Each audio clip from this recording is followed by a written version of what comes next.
My name is Margot Hayes, and I'm 66 years old. What I'm about to tell you changed my life forever. The funeral for my husband, Ernest, was the quietest day of my existence. There, beside his grave, I received a message from an unknown number that sent a chill through me. "I'm alive. That's not me in the casket," I replied, my hands trembling. "Who are you?" The response took my breath away. "I can't say. They're watching. Don't trust our sons." That moment tore my soul in two. My world crumbled when I saw Charles and Henry, my own sons, standing by the casket with strangely calm expressions. Something was wrong. Their tears seemed forced, their hugs as cold as ice. For 42 years, Ernest had been my partner, my refuge, my reason for living. I met him when I was 24 in the small town of Spring Creek. We grew up on the same dusty back roads, sharing modest dreams. I cleaned houses to support my sick mother, while Ernest repaired bicycles in a small shop he inherited from his father. We were poor, but we were happy. We had something money couldn't buy. Real love. I remember the first time he spoke to me. It was a Tuesday morning. I was walking toward the market in my faded green dress and worn-out shoes. He stepped out of his shop with grease-stained hands and smiled at me with a shyness that made me fall in love with him instantly. "Good morning, Margot," he said in a soft voice. "Need me to check out your bike?" I didn't own a bike, but I came up with an excuse just to talk to him. That conversation turned into dates under the big old oak tree in Town Square Park, then into promises of eternal love, and finally, into a simple wedding full of hope. The first few years were hard. We lived in a 2-bedroom house with a tin roof. When it rained, we'd set out pots all over the house to catch the leaks. But we were happy. Ernest worked from sunup to sundown in his shop, and I sewed clothes for the women in town. When Charles was born, I thought my heart would burst with happiness. He was a beautiful baby with his father's big eyes and my smile. 2 years later, Henry arrived, just as perfect. I raised them with all the love in the world, sacrificing my own needs for theirs. Ernest was a wonderful father. He'd take them fishing in the river on Sundays, teach them to fix things with their hands, and tell them stories before bed. I fed them, dressed them, and comforted them when they cried. We were a close family, or so I believed. As they grew up, things started to change. Charles, the oldest, was always ambitious. From a young age, he'd ask why we lived so modestly, why we didn't have a car like other families. Henry followed his lead in everything, as he always had. When Charles turned 18, Ernest offered him a job at the shop, but he rejected it with contempt. "I don't want to get my hands dirty like you, Dad. I'm going to be someone important." Those words hurt Ernest deeply, though he never said it to me. I'd see him sitting on the porch at night, staring at the stars with a look of sadness. His son had rejected not only his work, but his entire way of life.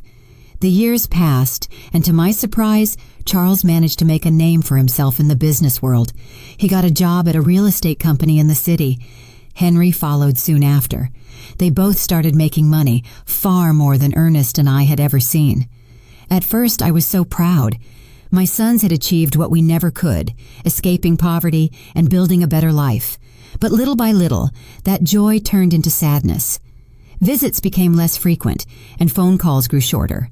When they did come, they arrived in expensive cars, dressed in fancy suits, talking about investments and properties. They'd look at us with a strange mix of pity and shame. "Mom," Charles said to me during one of their sporadic visits, "you and Dad should move somewhere better. This house is falling apart." He was right.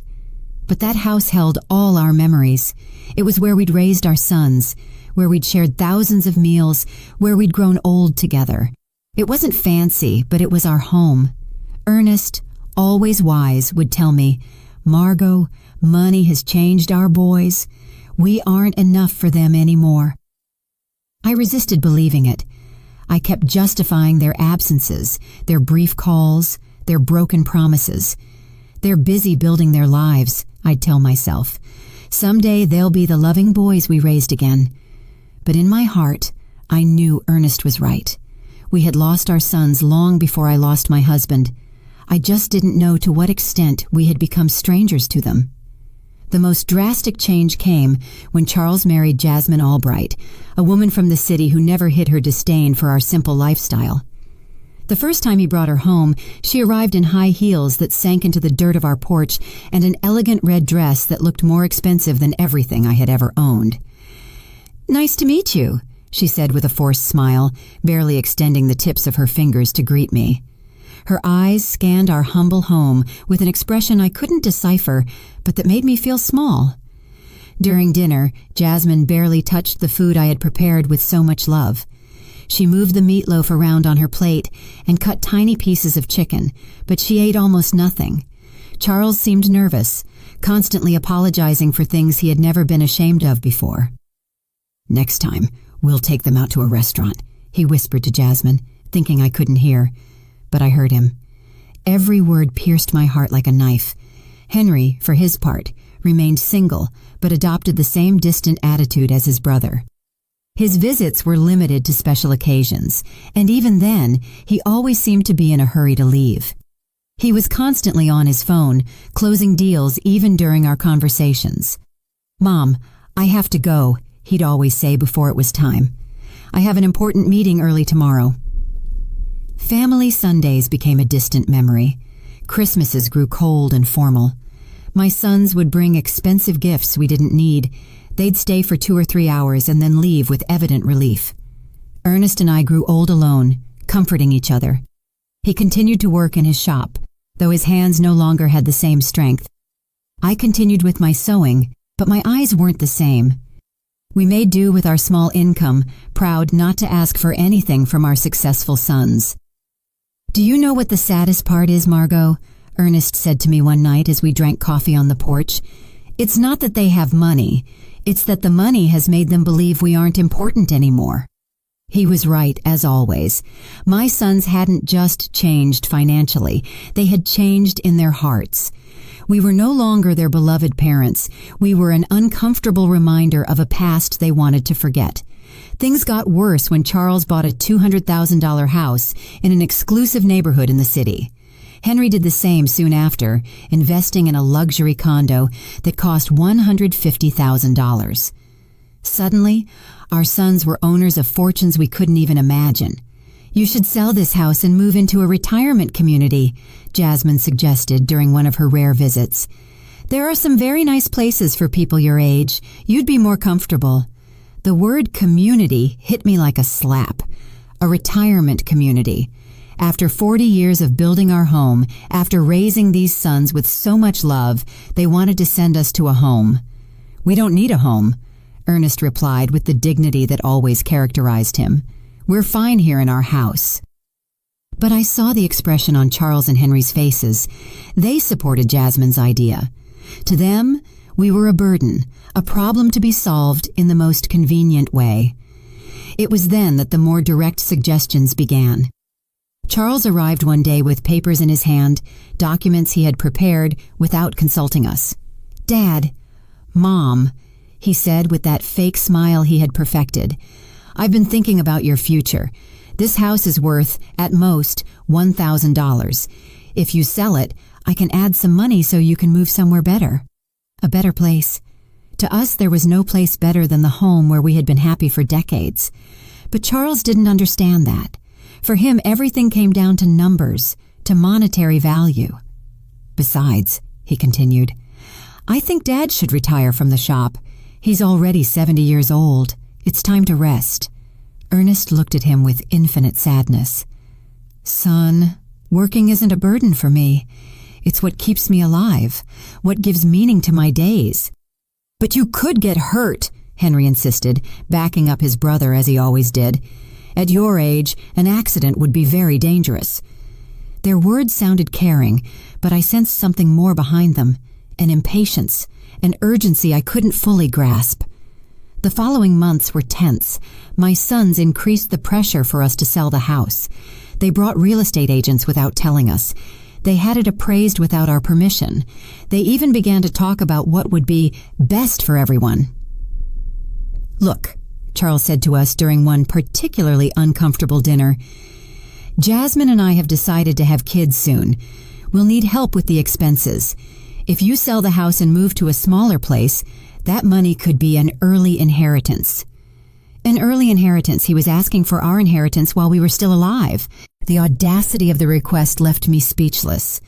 Ernest remained calm, but I saw his jaw tense. Son, when your mother and I die, everything we have will be yours. But while we're alive, our decisions are our own.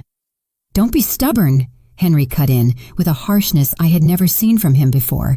You're old now. You can't keep living in the past. That night, after they left, Ernest and I stayed up talking until dawn. For the first time in our marriage, we discussed the possibility that our sons were not the people we thought we had raised. Something's wrong, Margot, my husband said to me with a look of worry I had never seen in his eyes. This isn't just ambition or impatience. There's something darker behind all this pressure. I had no idea how profoundly correct his words were. I couldn't imagine that my own sons were planning something that would change our lives forever. I didn't know that the tragedy that was coming wouldn't be an accident of fate, but a conspiracy carefully orchestrated by the two people I trusted most in the world. The last normal conversation I had with Charles was 3 weeks before Ernest's death. He came alone, without Jasmine, and looked more serious than usual. Mom, he said, sitting at the kitchen table where he had eaten breakfast so many times as a boy, I want you to know that no matter what happens, Henry and I will always take care of you. His words soothed me at the time, but now, remembering them beside Ernest's grave, they send a shiver down my spine. Why did he say, no matter what happens? What did he know that I didn't? The accident that changed everything happened on a Tuesday morning. Ernest had left early for the shop, as he had done every day for more than 40 years. I was in the kitchen preparing his favorite lunch, meatloaf and mashed potatoes, when the phone rang with an urgency that sent a chill through me. Mrs. Hayes, a voice I didn't know asked. I'm calling from Memorial Hospital. Your husband has been in a serious accident. You need to come immediately. The words blurred in my mind like ink and water. The world stopped. My legs turned to jelly, and I had to grab the doorframe to keep from falling. What happened? Is he okay? Is he alive? Is he in the ICU? Ma'am, please come as soon as possible. The trip to the hospital was a hazy nightmare. My neighbor, Doris, had to drive me because I was shaking so much I couldn't even hold the keys. The whole way there, my mind refused to process what was happening. Ernest was careful, meticulous in his work. How could this have happened? When we got to the hospital, Charles and Henry were already there. That surprised me because no one had notified them yet. At least not me. But in my desperation, I didn't pay attention to that detail. Mom, Charles said, hugging me with a force that seemed genuine. Dad is in bad shape. The doctors say one of the machines at the shop exploded. He has severe burns and a traumatic brain injury. Henry's eyes were red, but something in his expression felt off. He seemed more nervous than sad, like someone waiting for important news rather than someone suffering for his father. Can we see him? I asked, desperate. Only immediate family, one at a time, and for 5 minutes max, the nurse explained. When I entered that ICU room, my heart sank. Ernest was hooked up to a dozen machines with bandages covering most of his face and arms. I barely recognized him. His breathing was labored, artificial, kept going by machines that beeped constantly. I walked up to his bed and took his hand, the only part of his body that seemed intact. Ernest, my love, I'm here. Everything is going to be all right. You're going to recover, just like you always do. For a moment, I felt a slight squeeze in my hand. His eyes moved behind his closed lids. He was fighting. My warrior was fighting to get back to me. The next 3 days were the longest of my life. I practically lived at the hospital, sleeping in the uncomfortable chairs in the waiting room. Charles and Henry took turns accompanying me, but they always seemed more interested in talking to the doctors than in comforting their father. I overheard fragmented conversations that I couldn't fully understand at the time. Henry asked about medical insurance, about the cost of treatment. Charles was on the phone talking about life insurance policies and beneficiaries. Mom, Charles said to me on the second day, we reviewed Dad's insurance. He has a life insurance policy for $50,000. There's also a workers' comp policy that could cover up to $75,000 more. Why was he talking to me about money when Ernest was still fighting for his life? Why was he worried about insurance instead of his father's recovery? I don't care about the money, I responded harshly. I just want your dad to get better. Of course, Mom, he said, but I saw something in his eyes that I didn't like. A coldness, a calculator working while his father lay dying. On the third day, the doctors gave us the most devastating news of my life. Dr. Patterson, an older man with a compassionate expression, gathered us in a small office. Mrs. Hayes, he began softly, your husband's condition is critical. The burns have become infected, and the head trauma is more severe than we initially thought. We have to be realistic about his chances. What does that mean? I asked, though my heart already knew the answer. It means we need to prepare for the worst. Your husband is in an induced coma. We could keep him alive indefinitely, but his quality of life, well, it's highly unlikely he will ever regain consciousness. My world fell apart around me. 42 years of marriage, an entire life built together, and now they were telling me it was all fading away like smoke. We want to try everything, I said through sobs, no matter the cost, no matter how long it takes. But Charles exchanged a look with Henry that deeply unsettled me. Mom, Charles said in a voice that tried to sound understanding, we have to be practical. Dad wouldn't want to live like this. He always said he never wanted to be a burden on anyone. A burden. I exploded with a fury I didn't know I had. He's your father. He's not a burden. He's the man who raised you, who worked his whole life to give you the best he could. We know, Mom, Henry chimed in. But we also have to think about you. The medical bills are going to be enormous. They could wipe out all your savings. Again, money. Always money. My husband was dying, and they were calculating costs. That night, alone in the hospital room, I took Ernest's hand and spoke to him as if he could hear me. My love, I don't know what to do. The doctors say there's no hope, but I can't let you go. I can't imagine my life without you. It was then that something happened that still gives me goosebumps. His fingers moved slightly, squeezing mine with a force that was almost imperceptible. His lips moved as if he were trying to say something, but no sound came out. I called for the nurses, desperate. He's reacting! He's trying to talk!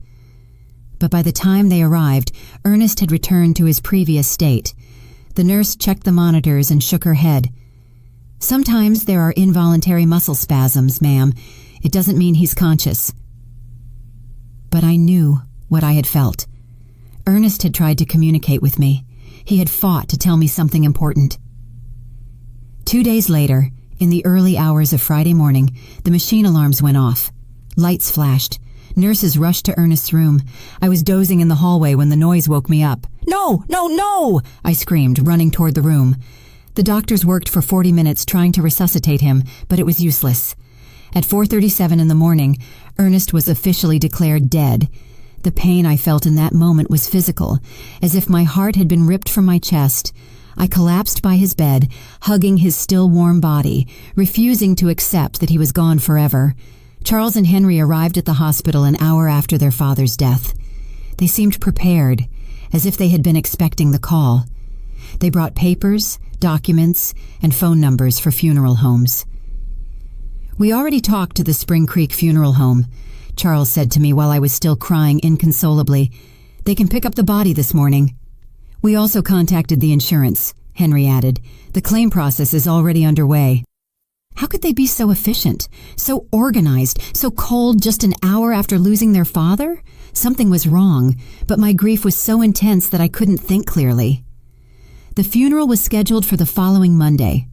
Charles took care of all the arrangements without really consulting me. He chose the simplest casket, the shortest service, as if he wanted to get it all over with as quickly as possible.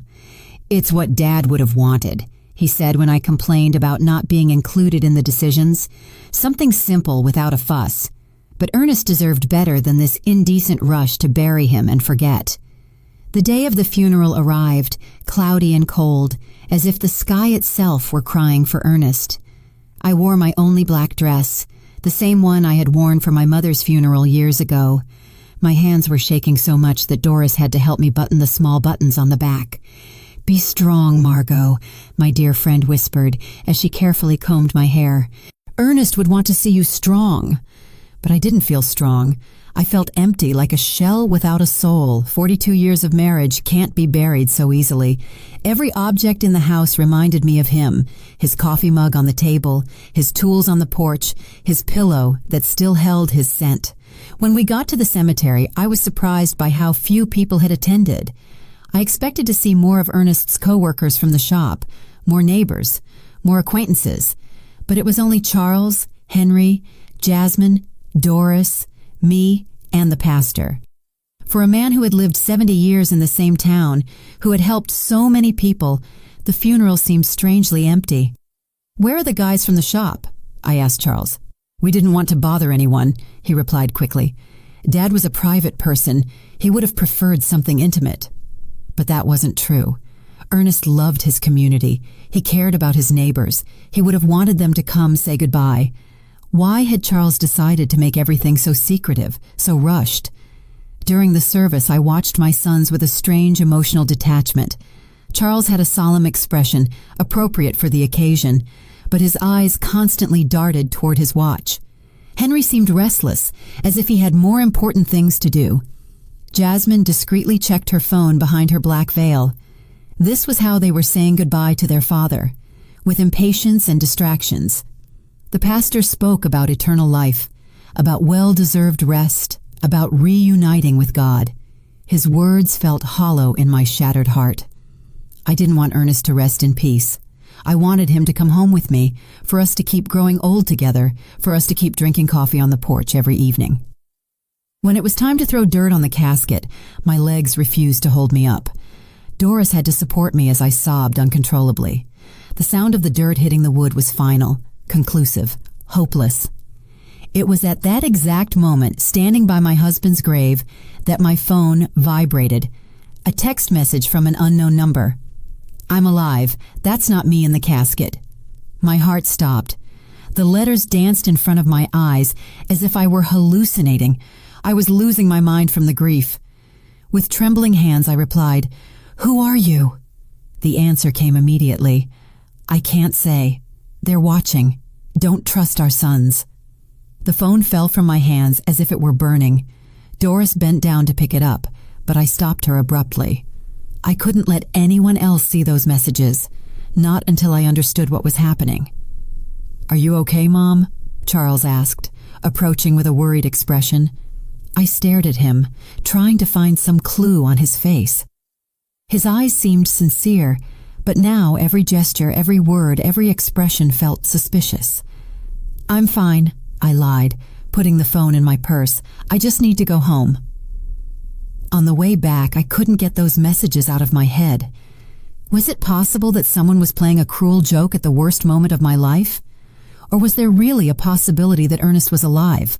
But if he was alive, who had we buried? And if he wasn't alive, who knew enough details about our lives to write something so specific about our sons? That night, alone in my house, which now felt like a tomb, I reviewed every detail of the last few days. Ernest's accident had been strange from the beginning. According to Charles, a machine had exploded in the shop. But Ernest knew every screw and wire in that place.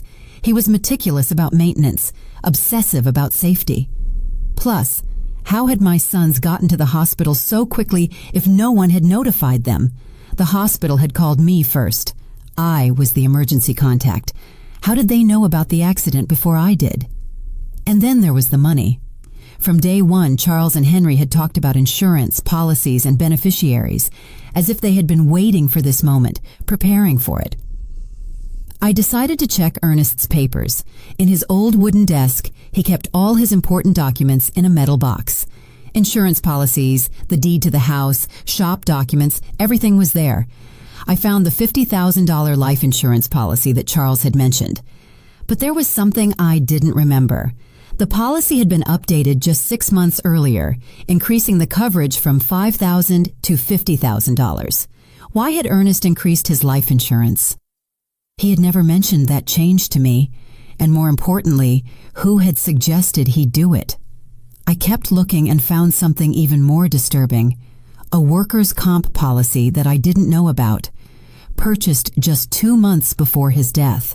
$5,000 in case of accidental death on the job. $15,000 in total. A fortune for a family like ours, but also a fortune tempting enough for someone without scruples. My phone vibrated again. Another message from the same unknown number. Check the bank account. See who's been moving money. This time I didn't hesitate. This person, whoever they were, knew too much to be a prankster. They knew about the insurance. They knew about my sons. They knew details that only someone very close to us could know. The next day, I went to the bank where Ernest and I had kept our account for 30 years. Mrs. Thompson, the manager who had known us forever, greeted me with sincere condolences. "Margot, I'm so sorry about Ernest. He was a good man." "Thank you, Mrs. Thompson. I came to check our accounts. I need to understand our financial situation." She showed me the bank statements from the last 6 months. What I saw froze me. Over the past 3 months, large withdrawals had been made from our savings account. $1,000 in January, $3,000 in February, $4,000 in March. Money that I didn't know had been moved. "Who authorized these withdrawals?" I asked, my voice trembling. "Your husband came in person," Mrs. Thompson explained. "He said he needed the money for repairs at the shop." But I kept the household accounts. I knew exactly how much money we had and what we spent. Ernest had never mentioned expensive repairs at the shop, and we definitely had never talked about withdrawing thousands of dollars from our savings. "Do you have the signatures for those withdrawals?" I asked. She showed me the receipts. Indeed, it looked like Ernest's signature, but something about the handwriting seemed off. It was too shaky, too uncertain for his usually firm, clear script. "Mrs. Thompson," I asked with my heart pounding, "did he come alone to make these withdrawals, or was someone with him?" She thought for a moment. "Now that you mention it, I think he came in with one of your sons once or twice. Charles, I think. He said he was helping his dad with the paperwork because Ernest had trouble reading documents without his glasses." Charles. My son had been involved in money withdrawals I didn't know about, using his father's tired eyes as an excuse. But Ernest saw perfectly well with his glasses, which he never took off during the day. That afternoon, as I looked over the bank receipts again and again, I received another message. The insurance was their idea. They convinced Ernest he needed more protection for you. It was a trap. I could no longer deny the evidence piling up in front of me. The mysteriously increased insurance policies, the unauthorized money withdrawals, Charles's presence in transactions I knew nothing about, his suspicious efficiency in organizing the funeral, his coldness during his father's agony. But the question that terrified me was whether they had really planned Ernest's death, how they had done it, and who was sending me these messages. How did this person know so much about what had happened? The following days became a nightmare of doubt and suspicion. Every one of Charles's smiles, every one of Henry's hugs, every word of condolence felt like a mask hiding something sinister. But I needed more proof before I could accept a truth as horrible as the one taking shape in my mind. My phone kept receiving messages from the mysterious number. "Go to Ernest's shop. Look in his desk. There are things you didn't see." I decided to go to the shop for the first time since the accident. Charles had said a machine had exploded, but when I got there, I found something completely different from what I expected. The shop was strangely clean, too clean to have been the scene of an explosion. There were no burn marks on the walls, no debris, no signs of the destruction that such a serious accident should have caused. "Where is the machine that exploded?" I asked out loud. I looked all over the shop and found every machine in its place, working perfectly. The welder, the compressor, the electric saw, all were intact. What then had been the cause of the accident? In Ernest's desk, I found something that sent a chill through me. a note written in his handwriting dated 3 days before his death. Charles insists I need more insurance. He says it's for Margot, but something doesn't feel right. I don't trust his intentions. Below that note was another. Henry brought me some papers to sign. He says they're to modernize the shop, but I don't understand what it's about. Why all the hurry? My husband had had suspicions. He had intuited the evil intentions of our sons, but he had died before he could tell me. I kept searching and found an envelope sealed with my name on it. I opened it with trembling hands. It was a letter from Ernest. My dearest Margot, if you are reading this, it means something has happened to me. In recent months, I've noticed strange changes in Charles and Henry. They're too interested in our money, in the insurance, in us selling the house. Jasmine is putting a lot of pressure on them. Yesterday, Charles told me I should be more concerned about my safety because at my age, any accident could be fatal. I don't know why, but those words sounded like a threat. I love you, Margot. If something happens to me, don't trust anyone blindly, not even our sons. The letter fell from my hands. Ernest had sensed his own death. He had seen the signs that I, blinded by maternal love, had ignored. That night, Charles came to visit me. He arrived with a bottle of wine and a smile that now seemed completely fake. "Mom, I've been thinking about your future," he said, pouring himself a glass without asking if I wanted one. "The insurance money, it's already in process. It'll be $15,000. "How do you know the exact amount?" I asked, feigning innocence. "Well, I helped Dad with the insurance paperwork. He wanted to make sure you had enough money to live comfortably." A lie. Ernest had never wanted to increase the insurance. According to his own note, he had been pressured by Charles. "And what do you think I should do with that money?" I asked, carefully watching his reaction. His eyes lit up with a glint that gave me a chill. "You could buy a smaller, cozier house, or even better, move into a nice retirement community where you'd have company and medical care. Henry and I could manage your money to make it go further." "Manage my money. We just want to take care of you, Mom. At your age, it's easy to get scammed or make bad financial decisions. We know about investments, about business. We could triple that amount in a few years. Triple my money or make it disappear into their own pockets." "Let me think about it," I said, trying to buy time. "Of course," Jasmine said with her fake sweetness, "but not too long, for your own good." After they left, I sat in my kitchen, shaking with rage and fear. My own sons, my flesh and blood, had not only murdered their father, but now they were planning to steal everything I had left. That night, my phone vibrated with a longer message than the others. "Tomorrow, go to the police station. Ask for the report on Ernest's accident. There are contradictions you need to know about." The next day, I went to the local police station. Sergeant O'Connell, who had known Ernest for years, greeted me kindly. "The report on your husband's accident?" he asked with a confused expression. "What accident, Mrs. Hayes?" "From his shop, when the machine exploded." The sergeant checked his files and shook his head. "We don't have any report of an explosion at Ernest's shop here. In fact, we don't have any report of a work accident involving your husband." I felt the world sway under my feet. But my son said it was an accident at the shop. That's why he was in the hospital." "Mrs. Hayes, your husband arrived at the hospital on Tuesday morning, but not from a work accident. According to the medical report I have here, he arrived unconscious with symptoms of poisoning." Poisoning.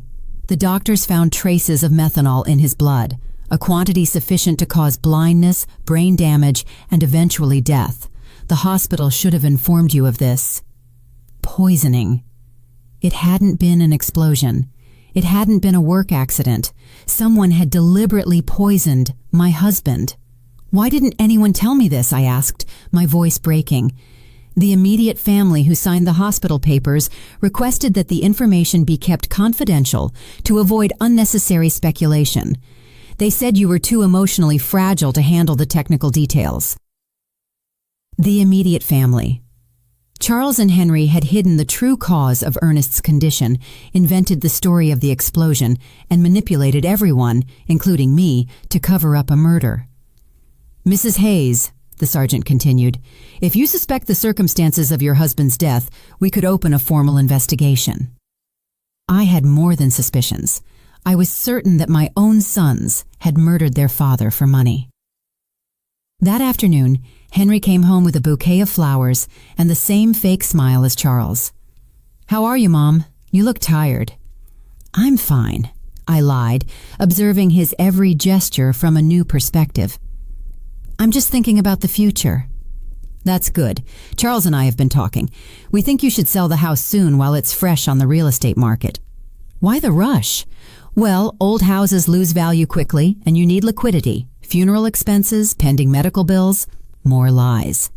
The funeral had been cheap, almost insultingly so, and there were no pending medical bills because the hospital insurance had covered them. "Henry," I said, looking him directly in the eyes, "you knew your dad didn't die from a work accident."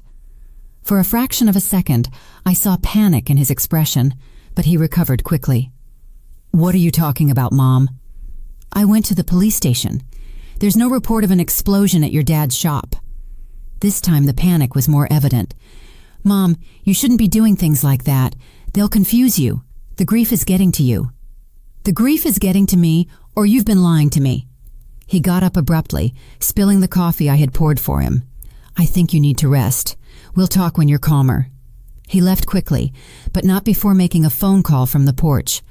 Although I couldn't hear the words, the tone was urgent, worried.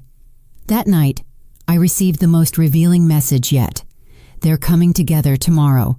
They're going to try to convince you that you're crazy, that grief is making you imagine things. Don't believe them, and don't take anything they offer you to eat or drink." The mysterious message's prediction came true exactly as it had warned. The next day, Charles and Henry arrived together at my house, accompanied by Jasmine. They had expressions of exaggerated concern and a bag of pastries from the downtown bakery. "Mom, we're so worried about you," Charles began in a sugary voice. "The neighbors have told us you've been acting strange. Doris says you've been talking to yourself, that you aren't eating well." Doris had never said that. It was just another lie in their growing collection. "Jasmine brought your favorite pastries," Henry added, pointing to the bag. "And we made special coffee from that brand you like so much." I remembered the message's words. Don't take anything they offer you to eat or drink. It was possible that they were planning to poison me too, just as they had Ernest. "Thank you, but I already had breakfast," I said, keeping my distance. "But Mom," Jasmine insisted with a smile that didn't reach her eyes, "you need to eat properly. You've lost a lot of weight since Dad Ernest died." "I'm fine," I repeated firmly. Charles exchanged a significant look with Henry. It was the same look they had shared at the hospital when the doctor gave us Ernest's prognosis. "Mom," Charles said, sitting closer to me, "we want to talk to you about something important. Henry and I have been consulting with some doctors about your recent behavior." "My behavior?" "Yes. The strange questions you've been asking, the visits to the police station, that obsession with irrelevant details about Dad. It's normal after such a great loss, but it can be dangerous if it's not treated." Henry nodded gravely. "We spoke to Dr. Albright. He says it's common for older people to develop paranoia after losing a partner, especially women your age." Paranoia. They were accusing me of being crazy for uncovering their lies. "I am not paranoid," I said with all the firmness I could muster. "I'm just asking questions I should have asked from the beginning." "What questions?" Charles challenged me. "Like why there's no police report for your father's supposed accident. Like why the shop is perfectly clean if there was an explosion. Like why you withdrew $5,000 from our account without telling me anything." The silence that followed was deafening. The three of them exchanged looks of thinly disguised panic. "Mom," Henry finally said, "those things have simple explanations. Dad withdrew that money for repairs he wanted to do in secret as a surprise for you." "What surprise?" "He wanted to remodel the house," Charles lied. "He had hired some workers to fix the roof and paint the walls. He wanted it to be a surprise for your birthday." If that were true, Where were the workers? Where were the materials? Why did no one in town know about this supposed remodeling? And about the police report, Charles continued, not all work accidents require a report, especially when they happen on private property. More lies. Sergeant O'Connell had been very clear. Any work accident with serious injuries requires an official report. Mom, Jasmine intervened with a sweet but condescending voice, we just want to take care of you. That's why we thought it would be best if you moved to a place with specialized medical attention. A home. A specialized care home, Charles corrected, for people who are going through complicated grief. They have psychologists, nurses, activities to keep you busy. And in the meantime, Henry added, we can take care of selling the house, managing the insurance money, all those complicated things you shouldn't have to handle in your current state. There it was, the complete plan. Declare me mentally incompetent, put me in a home, and take control of all my money. First, they had murdered Ernest for the insurance money, and now they wanted to steal from me too. And what if I refuse? I asked them. Why would you refuse? Charles asked with a smile that sent a chill through me. We just want what's best for you. Because this is my house. This is where I built my life with Ernest. This is where I raised you. Mom, Henry said with an exaggerated sigh, you can't live in the past forever. Dad is gone. You have to accept it and move on. I have accepted it, but that doesn't mean I'm going to give away my life and my money. The mask of concern began to crack on my sons' faces. Charles got up abruptly. All right. If you won't listen to reason, we'll have to take more drastic measures. What does that mean?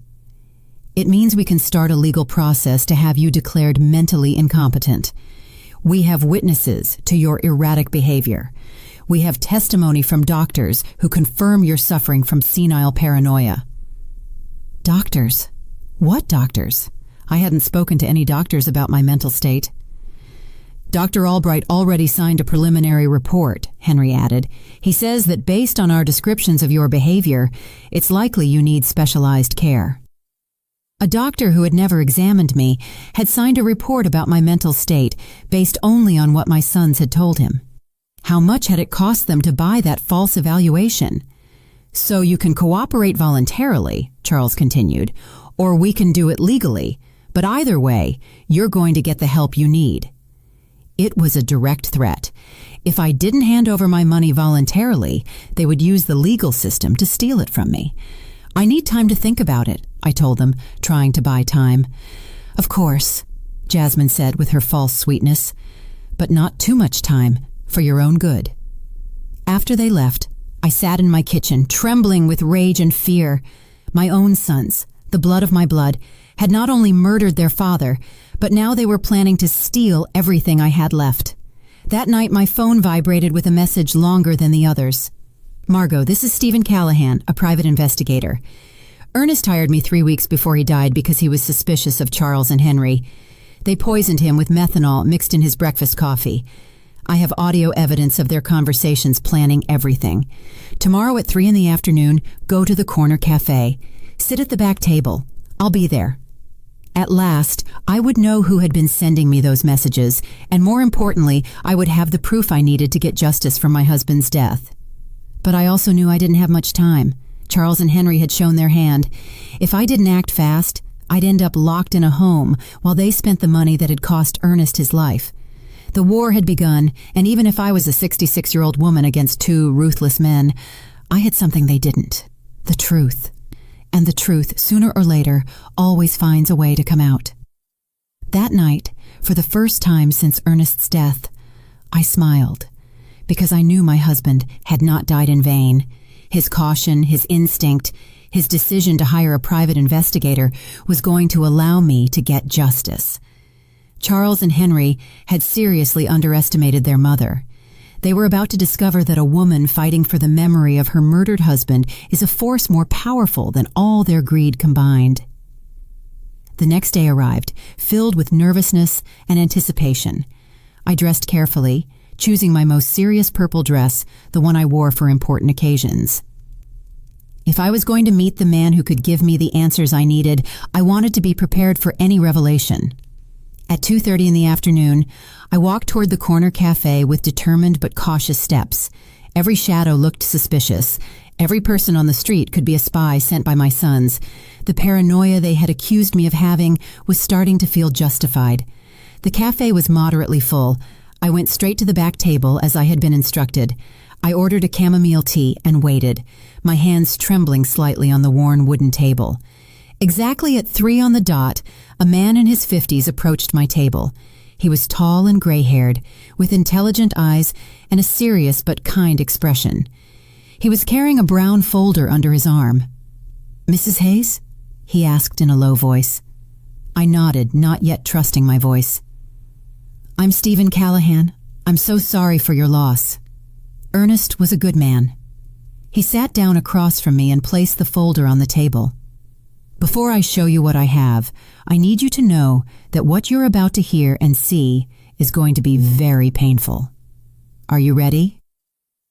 "I've been getting ready since I received your first message," I replied, with a firmness I didn't know I had. Stephen opened the folder and took out a small voice recorder. "Ernest came to see me a month ago. He was worried about his son's behavior. He hired me to investigate them discreetly." He pressed the play button. Ernest's voice, so familiar and dear, filled the small space between us. "Stephen, I need you to know that if something happens to me, it won't be an accident. Charles and Henry have been pressuring me to increase my life insurance. Yesterday, Charles brought me papers he said were to better protect Margot. But when I read them, I realized there were also clauses that directly benefited them. My heart sped up. Hearing Ernest's voice was like having him back for a few minutes, but his words confirmed my worst suspicions. The recording continued. "Henry has been asking strange questions about my daily routine, what I eat for breakfast, what time I leave the house, if Margot comes to the shop with me. He says it's out of concern, but something about the way he asks worries me." Stephen paused the recording. "This conversation was 3 weeks before his death, but I have something more recent." He played another recording, this time with Charles's voice in the background talking on the phone. "No, we can't wait any longer. The old man is starting to get suspicious. Yesterday he asked me why I was so interested in his insurance. Yes, I already have the methanol. It works perfectly because the symptoms look like a heart attack or a stroke. No, Mom won't be a problem. After Dad dies, she'll be so devastated that we can do whatever we want with her." Tears began to roll down my cheeks. It was the voice of my son, my own son, coldly planning his father's murder. "There's more," Stephen said softly. "This recording is from the day before Ernest's death." A new recording began. This time, it was Henry talking to someone. "Everything's ready. Tomorrow Charles is going to put the methanol in Dad's coffee.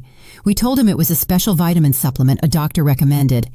The idiot is going to drink it without suspecting a thing. The symptoms? It'll start with dizziness and confusion, then loss of sight, convulsions, coma. The doctors will think it's a stroke or a heart attack. By the time they realize it's poisoning, it'll be too late." My world completely collapsed. Not only had they planned Ernest's murder, but they had executed it with a coldness that terrified me. How was it possible that my sons, the babies I had nursed, the boys I had comforted through their nightmares, were capable of something so monstrous? "How did you get these recordings?" I asked through my sobs. "Ernest had asked me to put listening devices in your house," Stephen explained. He was afraid, but he didn't know exactly what of. "We placed them on the home phone and in some other strategic spots." He took out a series of photographs from the folder. "I also have this. Charles buying methanol at a hardware store 30 miles from town. He paid with cash and used a fake name, but I have it on video." The photographs clearly showed Charles leaving a hardware store with a small bottle in his hands. The date on the photos was 5 days before Ernest's death. "And this," Stephen continued, showing me more documents. "These are Charles and Henry's financial records from the last 6 months. They've been spending a lot more money than their incomes justify. Charles owes $70,000 to a lender in the city. Henry has gambling debts for $40,000. They were desperate." It all started to make sense. It wasn't just greed that had motivated Ernest's murder. It was financial desperation. My sons were ruined and saw their father as a source of easy, fast money. Why didn't you go to the police immediately after Ernest's death? I asked him. Because Charles and Henry are very smart. They bribed the doctor who attended to Ernest at the hospital to change the official diagnosis. Instead of poisoning, the death certificate says heart failure due to complications from a work accident. Without that medical evidence, my recordings might not have been enough for a conviction. But now we have all the evidence together, I said, feeling a mix of pain and determination. Exactly. And there's one more thing you need to know. My blood ran cold. What? Your sons were planning to kill you too. Stephen played one last recording, this time with Charles and Henry's voices together. Once we have Dad's insurance money, we need to get rid of Mom too, Charles said. We can't risk her getting suspicious or anyone else putting ideas in her head. How? Henry asked. The same as with Dad, but this time we can make it look like a suicide from depression. A widow who can't live without her husband. Nobody would question it. And the money? We're her only heirs. Everything would be ours. The house, the savings, the insurance money, almost $200,000 in total. The recording stopped. I was shaking uncontrollably. My sons had not only murdered their father, but they were planning to murder me as well. All for money. Mrs. Hayes, Stephen said gently, I know this is devastating, but we have enough evidence to make them pay for what they did. What do we do now? I asked, wiping my tears. First, we need to go to the police with all this evidence. Sergeant O'Connell is an honest man. He's not involved in the corruption. Second, we need to act fast. Your sons are planning to have you declared mentally incompetent tomorrow. If they succeed, it will be much harder to proceed legally. Tomorrow? Yes, I intercepted a phone conversation this morning. They're meeting with Judge Miller at 10 in the morning to start the mental incapacitation process. I got up from the table with a determination I hadn't felt in weeks. Then, we have to act tonight. Exactly, Stephen confirmed. But first, there's one more thing I want to show you. He took one last photograph from the folder. In it, Ernest was leaving a medical clinic I didn't recognize. 3 days before he died, your husband went to get a full medical exam at a clinic in the city. The results show that he was perfectly healthy. There were no signs of heart disease, his blood pressure was normal, everything was perfect. This definitively proves that his death was caused by poisoning, not by natural health problems. That was the final piece of evidence we needed. Ernest had been a healthy man, murdered by his own sons. Stephen, I said, taking his hand, thank you for keeping your promise to my husband. Now, let's get justice. That same night, Stephen and I went directly to the police station. Sergeant O'Connell was working the night shift that week, which was perfect for our purposes. When we arrived, it was 8 in the evening, and the station was relatively quiet. Sergeant O'Connell, I said in a firm voice, I need to file a formal complaint for the murder of my husband, Ernest. The sergeant looked at me with surprise. Murder? Mrs. Hayes, the death certificate says he died from heart complications after a work accident. The death certificate is false, I replied, placing Stephen's folder on his desk. My husband was deliberately poisoned with methanol by our own sons. For the next 2 hours, Stephen and I presented all the evidence. The audio recordings, the photographs of Charles buying methanol, the bank documents showing the unauthorized withdrawals, Ernest's medical results proving his perfect health, and finally, the recorded conversations where my sons confessed to both their father's murder and their plans to kill me. Sergeant O'Connell listened to each recording with an increasingly serious expression. When we finished, he leaned back in his chair and shook his head in disbelief. This is monstrous, he murmured. Are you sure you want to go through with this, Mrs. Hayes? Once we arrest your sons, there's no turning back. Sergeant, I replied, with all the dignity I could muster. Those men murdered my husband in cold blood for money. They were planning to murder me too. They are no longer my sons. They are criminals who must pay for their crimes. We'll need the medical examiner to exhume Ernest's body to confirm the presence of methanol, the sergeant explained. Are you prepared for that? Do whatever is necessary, I replied without hesitation. Sergeant O'Connell immediately called the district attorney. Despite the late hour, the seriousness of the case led the DA to come to the station personally. After reviewing all the evidence, he immediately authorized arrest warrants for Charles and Henry. We'll proceed at dawn, the DA explained to us. We need to make sure we have all the evidence before they can destroy any additional proof. Stephen walked me home that night. Are you sure you'll be okay alone? He asked with concern. I'll be fine, I replied. After everything I've discovered, I'm no longer afraid. I have justice on my side. I couldn't sleep that night. I stayed up sitting in the kitchen, looking at the photographs of Ernest we had on the walls. For the first time since his death, I didn't feel only pain. I felt a strange mix of sadness and satisfaction, knowing that justice for his murder was coming soon. At 6 a.m, my phone rang. It was Charles. Mom, you need to come to Henry's house right away. Something terrible has happened. What happened? I asked, feigning concern. It's better if I explain it in person. Please, come quickly. I knew it was a trap. After hearing the recordings the night before, I knew they were planning to move up their plans to get rid of me. But I also knew the police were already on their way to arrest them. I'm on my way, I lied. Instead of going to Henry's house, I stayed in my kitchen, waiting.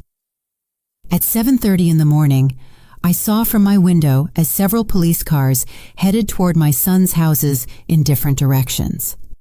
My phone rang repeatedly for the next hour. First Charles, then Henry, both with increasingly desperate voices asking where I was, but I didn't answer any calls. At 9 a.m, Sergeant O'Connell knocked on my door. Mrs. Hayes, we've arrested Charles and Henry. They are in police custody, charged with first-degree murder and conspiracy to commit murder. I felt my legs tremble, but this time it wasn't from fear. It was from relief. How did they react? I asked. Charles denied everything at first, but when we played the recordings for him, he collapsed. Henry tried to escape through the back window of his house. We had to chase him for 6 blocks. That afternoon, Jasmine came to see me. She arrived sobbing, pleading, completely different from the cold, calculating woman I had known. Mrs. Hayes, please, you have to drop the charges against Charles. He's not bad. He was just desperate because of his debts. This is my fault too. I pressured him a lot to find money. I looked at her without a trace of compassion. Jasmine, your husband poisoned my husband. He was planning to murder me too. There is no explanation or justification for that. But we're family, she screamed in desperation.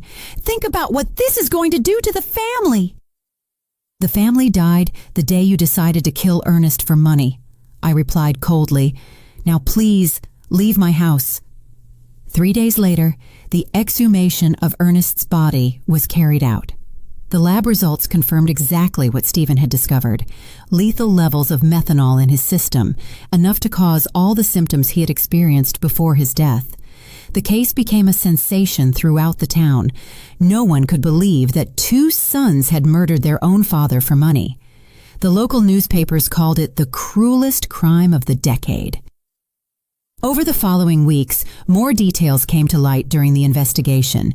Charles really owed $7,000 to illegal lenders who had started threatening him with violence. Henry had lost $5,000 in underground gambling dens and was also facing threats. They had seen Ernest's life insurance money as their only salvation, but their greed had led them to increase the policies so dramatically that it had aroused their own father's suspicion. We also discovered that the doctor who had falsified the death certificate had received $5,000 in cash from Charles.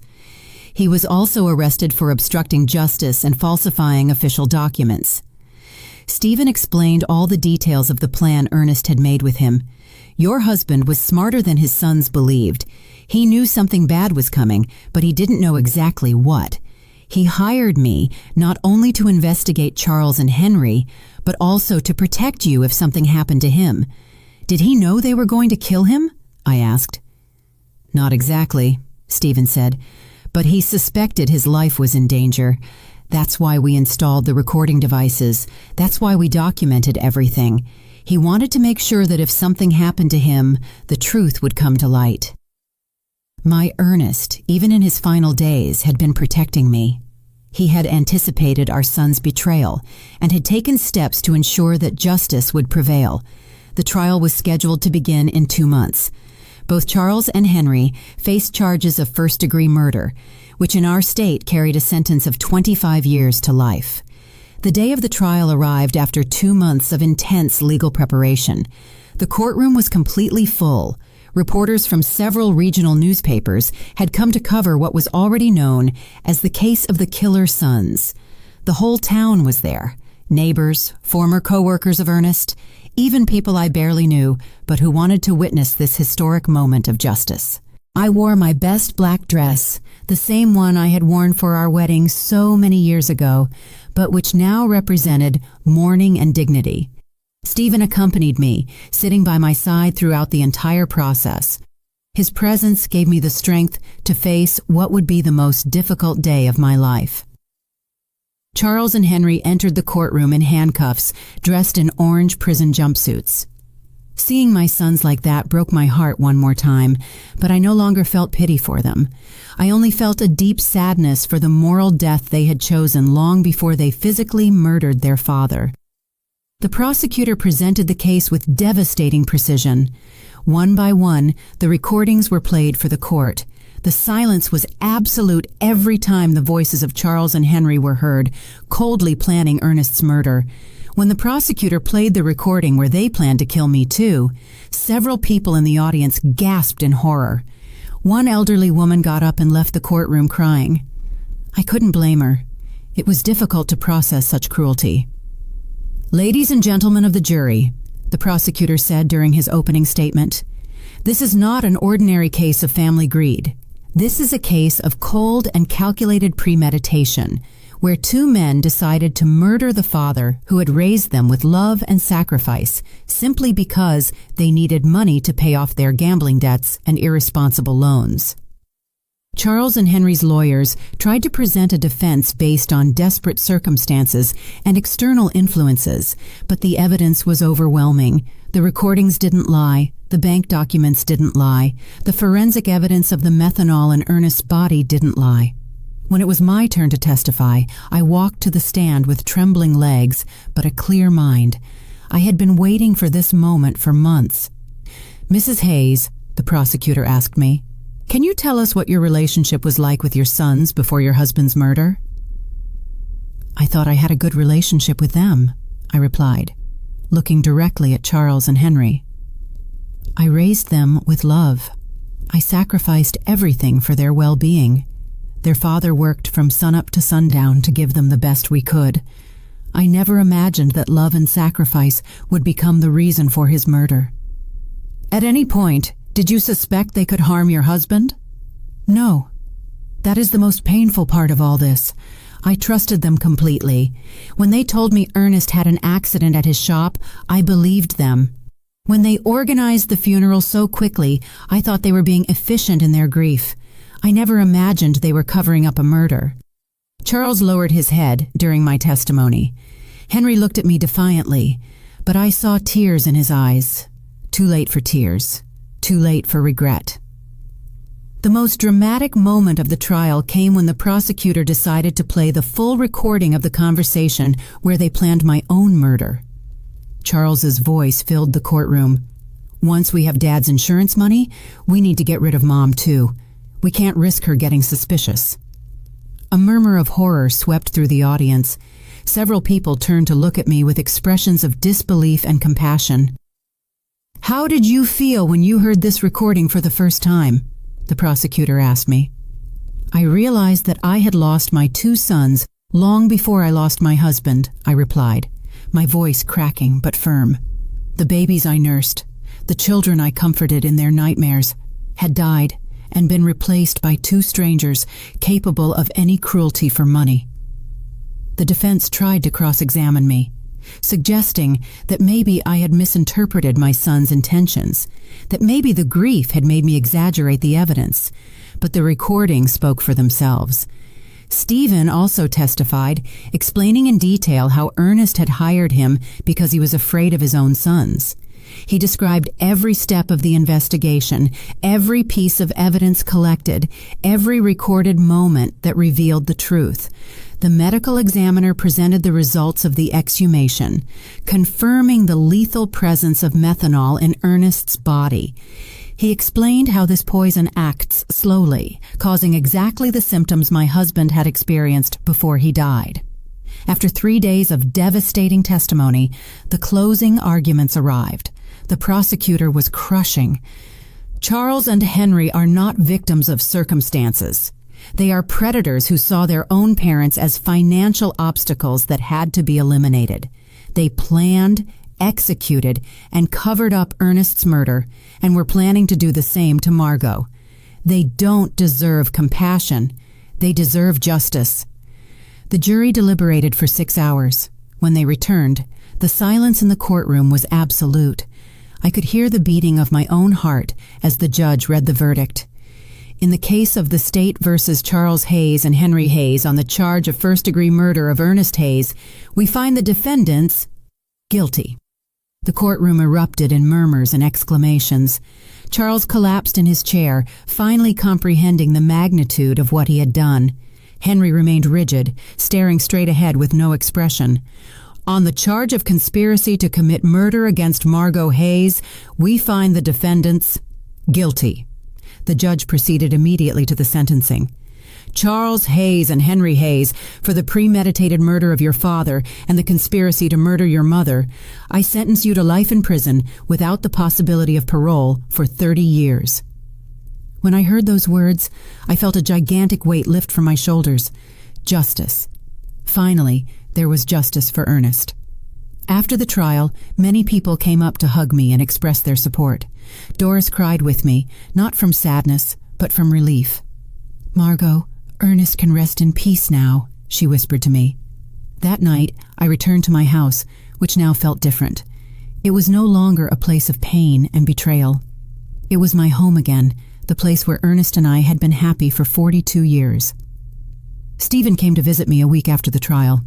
"How do you feel?" he asked me. "At peace," I answered honestly. "For the first time since Ernest's death, I sleep soundly. I know he is resting because his death did not go unpunished." "And the money, the insurance, the savings?" "I donated the life insurance money to a foundation for victims of family crimes," I explained. "That money was stained with blood. I could never have used it. My personal savings are enough to live modestly for the rest of my days." 6 months after the trial, I received a letter in prison mail. It was from Charles. "Mom, I know I don't deserve your forgiveness, but I need you to know that I regret everything. The money, the debts, the desperation. They blinded us. We lost all humanity. Henry and I destroyed the most loving family in the world for $5,000 that we didn't even get to enjoy. Tomorrow, I will commit suicide in my cell. I can't live with what we did. Take care, Mom. Tell Dad we're sorry we were such bad sons. I didn't arrive in time to prevent his suicide." Charles was found hanging in his cell the next day. Henry, upon learning of his brother's death, suffered a complete nervous breakdown and was transferred to the prison psychiatric hospital. Today, 2 years after the trial, I live peacefully in my small house. I have converted Ernest's shop into a garden where I grow flowers to take to his grave every Sunday. Stephen has become a close friend, visiting me regularly to make sure I'm okay. Sometimes the neighbors ask me if I miss my sons. The answer is complicated. I miss the children they were, but those children died long before Ernest did. The men they became were not my sons. They were strangers who shared my blood, but not my heart. I have learned that true family is not defined by blood, but by love, loyalty, and mutual respect. Ernest was my true family for 42 years. The friends who supported me during the trial are my family now. Justice did not bring Ernest back, but it gave me peace. And on quiet nights, when I sit on the porch where we so often drank coffee together, I swear I can feel his presence, proud of me for being strong enough to do the right thing, even when it meant losing my sons forever. 5 years have passed since that terrible day in the cemetery when I received the first message that changed my life forever. Today I am 71 years old, and my completely white hair reflects all the storms I have faced and overcome. But my eyes, my dear friend Doris tells me, shine with a peace they didn't have before. The house where Ernest and I built our dreams is still my refuge. I have made some improvements with the money I had saved. I painted the walls a soft yellow, Ernest's favorite color, and I turned his old shop into the most beautiful garden in the neighborhood. Red roses, white carnations, sunflowers that always seek the sun, just as he taught me to do during our most difficult years. Stephen Callahan became more than just the investigator who helped me get justice. He became my chosen family. He comes to visit me every Wednesday afternoon, and we drink coffee on the porch while he tells me stories about his other cases. He sometimes asks me if I regret reporting my own sons, if it wouldn't have been better to keep the secret and live with the lie. Never, I always answer. The truth hurts, but lies kill the soul. The foundation I established with the life insurance money has become something bigger than I ever imagined. The Ernest Hayes Foundation for Victims of Family Crimes now helps dozens of families every year who have gone through tragedies similar to mine. We have psychologists, lawyers, and private investigators all working so that no other family has to suffer in silence what I suffered. 6 months ago, a 40-year-old woman came to see me. Her name was Eleanor, and she suspected her brother had murdered her mother for the inheritance. Her story was painfully similar to mine. Greedy relatives, pressure to sell properties, strange behavior after the death. The foundation provided her with a private investigator, free legal advice, and psychological support throughout the process. When her brother was convicted of murder 3 months later, Eleanor came to hug me, crying, "Mrs. Hayes, you saved my life. If you hadn't had the courage to report your own sons, I never would have had the courage to report mine." Those are the moments that remind me why all the pain I went through was worth it. Henry is still alive, though he is no longer the same man I knew. After Charles's suicide, his mind completely broke. The doctors say he lives in a constant state of guilt and paranoia, believing that Ernest comes to visit him every night to scold him for the murder. He has tried to commit suicide 3 times, but the prison guards keep him under constant surveillance. I receive letters from him occasionally. They are incoherent, full of desperate apologies and pleas for forgiveness. At first I read them, looking for some trace of the son I raised with so much love. But then I realized that reading those letters only reopened wounds that had already healed. Now I keep them unopened in a shoebox. Maybe someday I'll read them. Maybe not.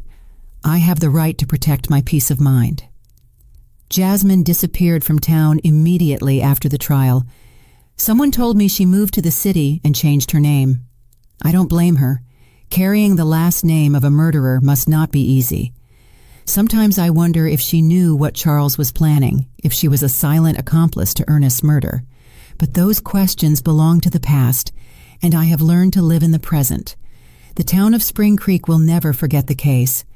It has become a local legend, a story that parents tell their children as a warning about greed and betrayal.